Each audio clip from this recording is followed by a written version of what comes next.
Nagbakasyon ulit sa Indonesia ang pamilya nina Andy at Philmar dahil nalalapit na rin ang kanilang kasal next year. Sinusulit at ine-enjoy na ang pagiging mag-fiancé sa pagta-travel sa iba't ibang bansa. Kasama din nila ang yaya ni Ko at Lilo sa Siargao para nga may katuwang sa kanilang travel adventure. Sa Canggu nga sila nagstay.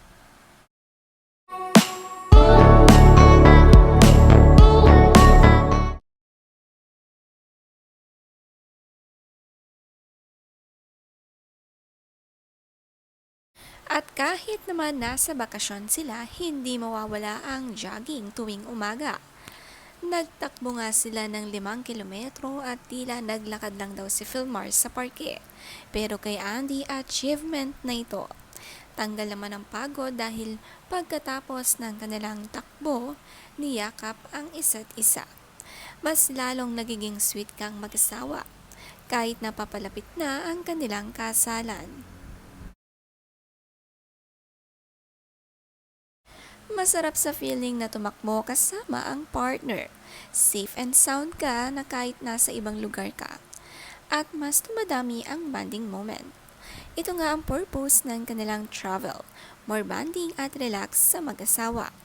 Habang naiwan naman nga ang 2 anak sa kanilang yaya. Alam nilang may mag-aalaga at hindi pababayaan. Kaya pati sa Indonesia isinama nga nila ito para may self-time sila. Stars scream, I should sleep, it's keeping me awake.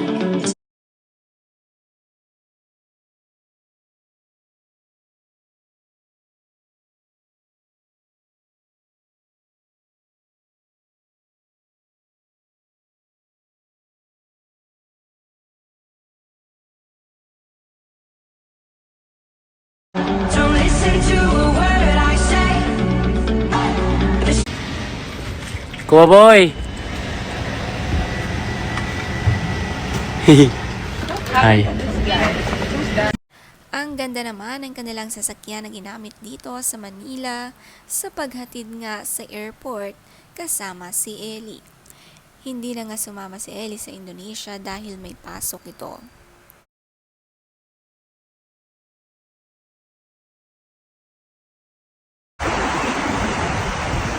Baba.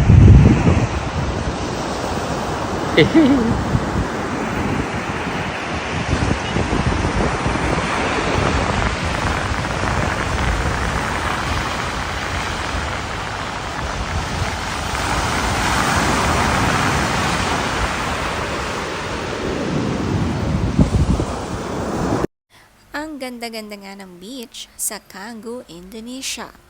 Malakas din ang alon.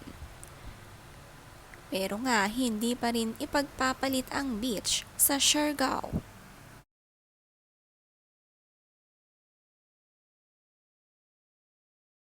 Was the longest river in Africa. It was very important in ancient Egypt. Because of the river, people could grow cereals and transport goods and people.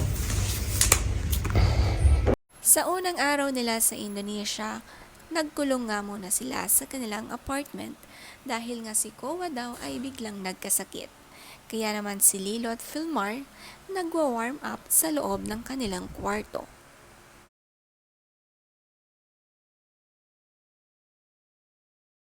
Ayaw nga nila ang magandang surfboard sa Indonesia. Bumili nga sila at maganda nga ang klase nito. Pati nga si Lilo, binilhan ni Philmar. Nakasulat dito, Lilo's very own surfboard, thank you Papa. Ito nga ang naging hobby ni Lilo kahit maliit pa lang. Mas gusto bumili ng mga bagong surfboard kaysa sa mga laruan.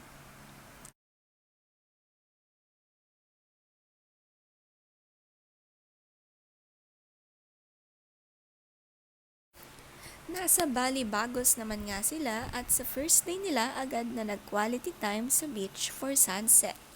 At syempre ang masasarap na Bali food. Hindi nila hinindian. Ang favorite ni Lilo na hotdog sandwich ang kanyang in-order.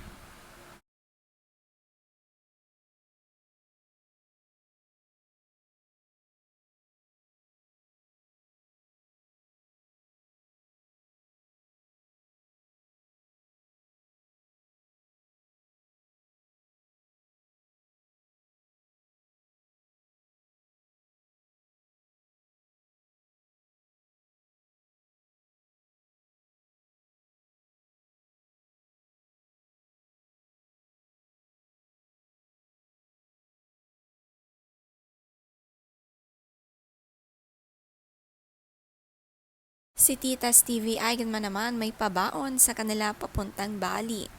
Binilhan nga ng bagong slippers sina Kowa at Lilo at may mga disenyo pa nga itong characters. Gustong gusto nga ni Kowa at Lilo ito suot-suot papunta sa Indonesia.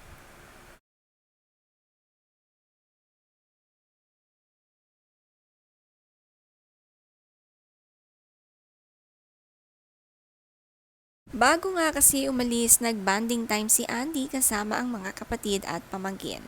Namimiss din kasi nila sina Lilo at Kowa kaya pag dumadating silang Manila, pinupuntahan agad nila. Nang gumaling na nga si Kowa, lahat ng pagkain sa Indonesia gusto nang itry, napakagana.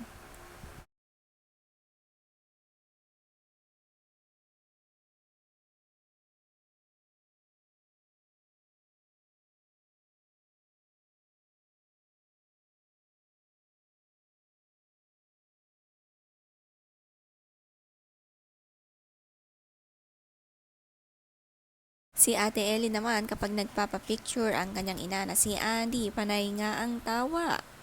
May ginawa nga kasi silang video at ito ang reaksyon ni Ellie, tawang-tawa sa pag-acting ng kanyang ina.